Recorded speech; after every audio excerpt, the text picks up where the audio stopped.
もの求めることに夢中で運命さえまだ知らない痛いけな瞳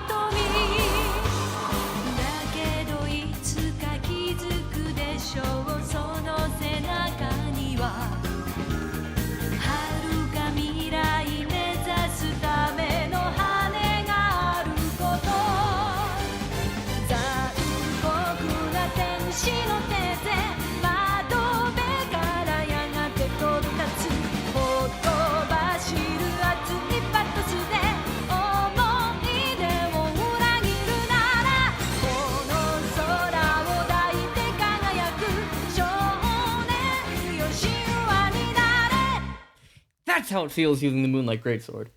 And even though it's just one weapon, there's so much to be said about it. So let's take a dive right into this. Jack of all trades. Because they have to invest into intelligence the whole game, they can reasonably equip a staff until they get enough materials to form the actual blade. And they don't need to be warrior, meaning that int is actually viable throughout the game, through Hunter's Mark, summons, or staff. So what does the Moonlight Greatsword do? To not get lost in the math, you pay 4 energy, and it does an absurd amount of damage to one guy, notably 90 damage at 100 intelligence.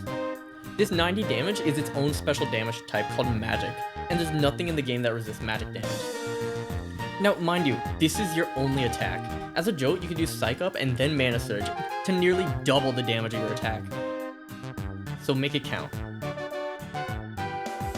If you're worried about not having 4 energy by the time you need to fire, or if you have teammates that are also attacking at the same time, swap out Psych Up for Hunter's Mark. And because you fully invested into intelligence, Hunter's Mark adds a ton of extra damage without costing you a single energy. That thing you can do here, genuinely justified. Beg your team for buffs, beg your team for debuffs. Trust me, it will be worth it. And oh, it all pays off if this thing lands a crit. For all the damage it can do against a single target, in a lot of other aspects, it is not perfect. You only have one real attack to use against a singular target, and that attack costs 4 energy, so it's really slow to get out too. This means in the hallways, kind of like 90% of the game, you're not really doing anything. It being a 4 cost, do not solo with this. You're the backbone of a team's boss killing, not a lone wolf. So you absolutely need people to back you up while you're setting up all your buffs and debuffs. Finally, Moonlight Blade is dodgeable. Moonlight Blade is blockable.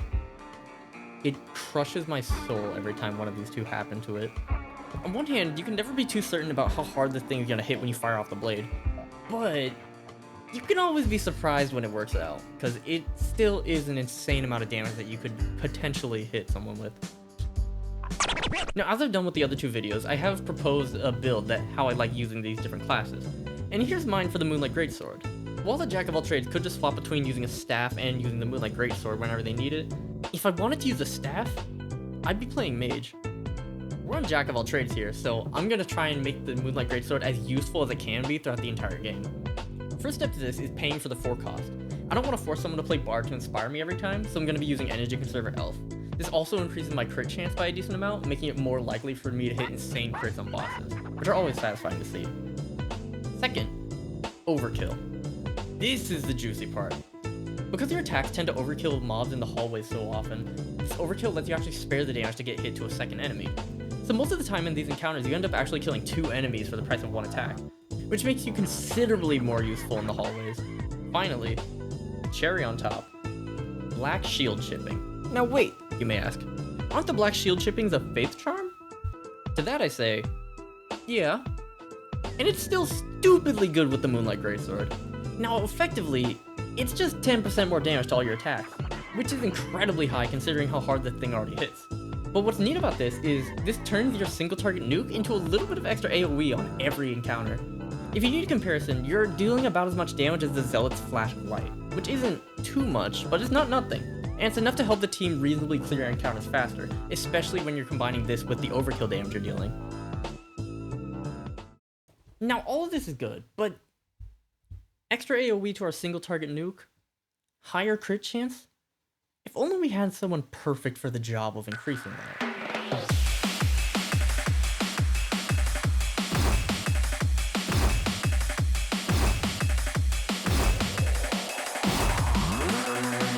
The Fey Wanderer, when you're playing Moonlight Greatsword, he's like your brother. In early game, have your Fey Wanderer take their subclass early, so you can also get Fluorescent Flowers by talking to the guy to help you make the sword earlier. And then becoming Fey helps you clear out the mines a lot easier, and they put in significant work against the Paladin. Once you hit level 8, the Fey can set up a bomb onto an enemy that will splash every other enemy, depending on how much damage you dealt to the enemy that has the bomb on them. So if only we had an extremely hard-hitting single target nuke to hit that enemy with.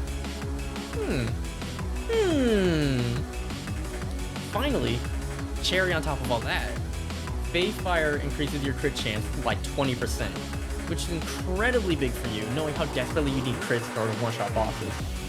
Even with all this, Moonlight Greatsword isn't perfect, but it's one of the most fun combos in the game to run. So if you and a friend are bored, and you need a way to take out bosses while also being useful in regular encounters, consider the Moonlight Greatsplash, and fire away. Until they add Area 3, it's pretty much mandatory for every average campaign video to end on the sight of hitting some insane damage against Bone Drake. Thanks for watching.